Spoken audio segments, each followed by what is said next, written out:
what a trip that is. It says,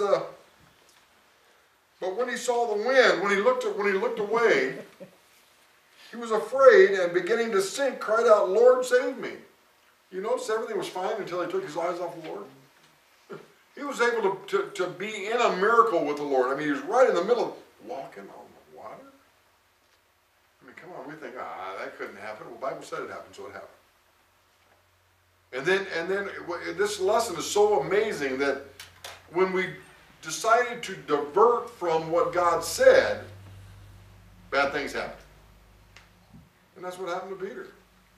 Peter's going, whoa, man, whoa. I mean, there's wind coming, there's waves and stuff, and he's starting to look at all the problems, and he took his mind off the only thing that was keeping him afloat.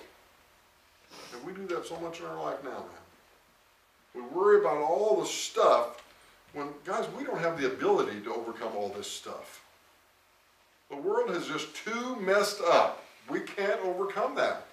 We've got to keep our eyes on him. I like to say have tunnel vision on him. Things just seem to work out. Immediately Jesus reached out his hand and caught him. You of little faith, he said, why did you doubt? And when they climbed into the boat, the wind died down. Then those who were in the boat worshipped him, saying, truly, you are the Son of God. Can you imagine the boys in the boat looking at all this with their mouth hanging open? Wow, did you see that? Peter was walking on the water for a minute. And then, so then here it talks about the guards are posted at the tomb. This really cracks me up how God is going to have his way, man. In Matthew chapter 27, 62 to 66.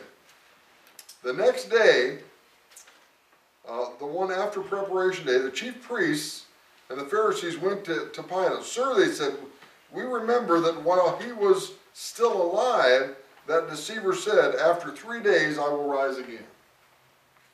Now they're starting to pay attention to what he said. Now they've killed him now, they've crucified him and put him in a tomb. But they're saying, wait a minute now. He said that after 3 days he was going to be out of that tomb. We've got to make darn sure that somebody doesn't sneak off with him or something, and then he would say it's valid.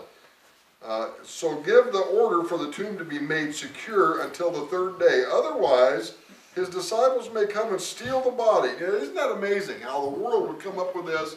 They just can't accept what God says, so they got to come up with some shenanigan, right?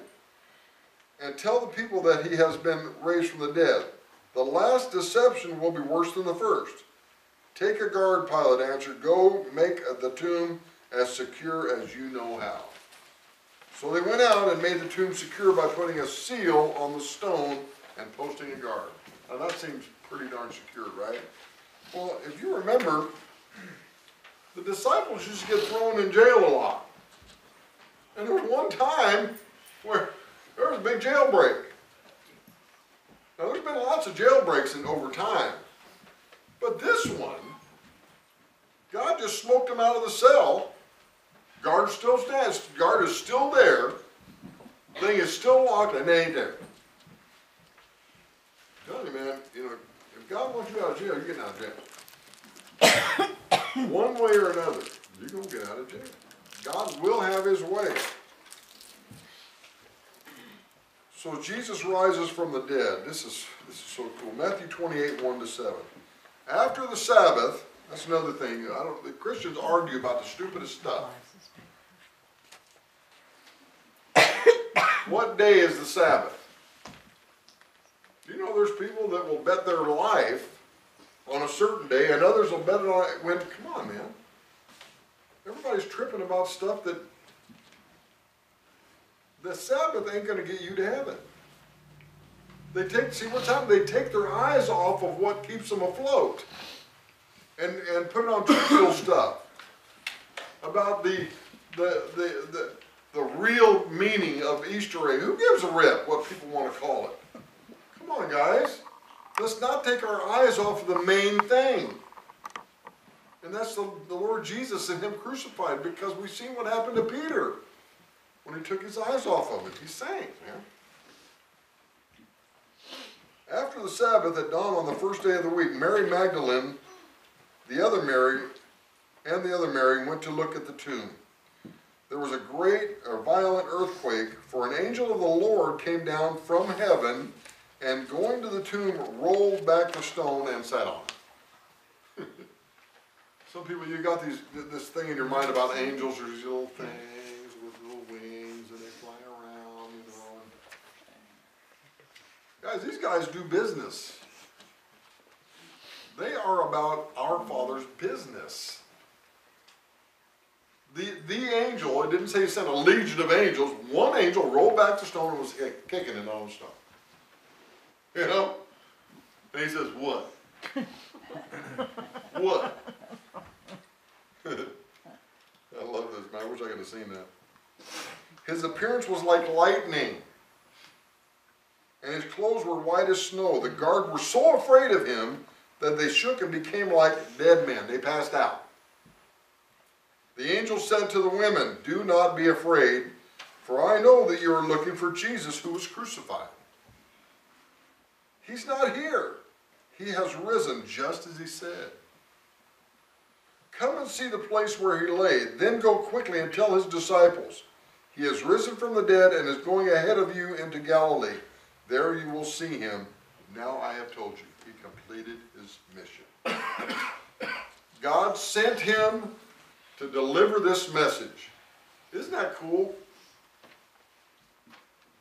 And, you know, we've got angels. I mean, guys, if you could see into the spiritual world, it would scare you to death with all the warfare going on. And there's no little sissy angels floating around doing war with Satan. These guys are warriors. Come on.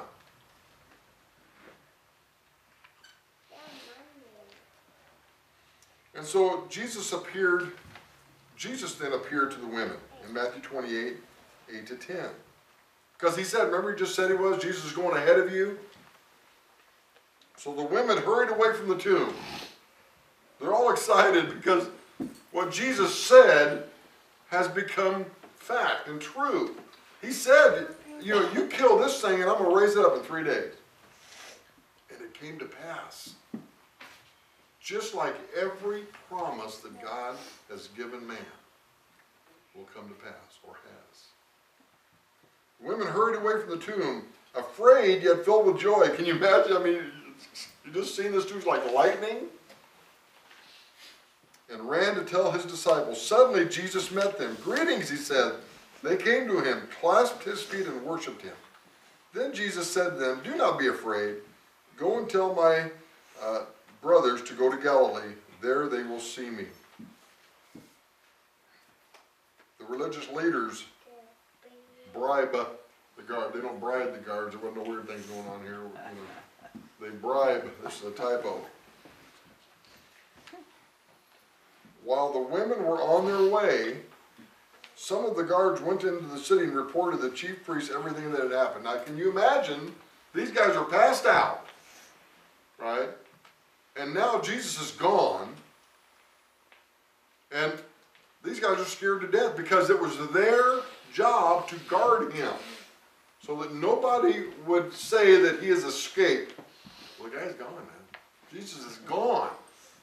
And it was their job to make sure that wouldn't happen.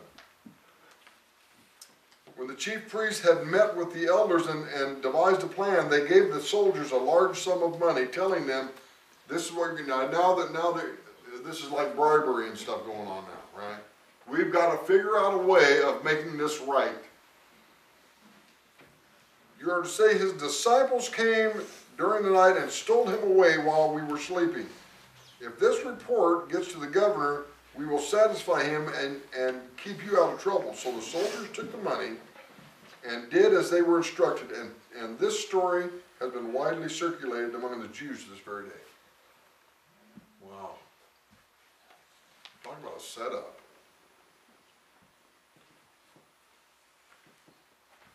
The food will be coming out soon, guys. Bear with me, okay? I know we're going to hang on the feedback in a minute. It's going to be good. Jesus gives the Great Commission. Now remember, Jesus was crucified. He beat the grave. He has risen out of the grave, just like me and you. We won't be, the grave will not hold us. And so now he's giving us some instructions now. Check this out.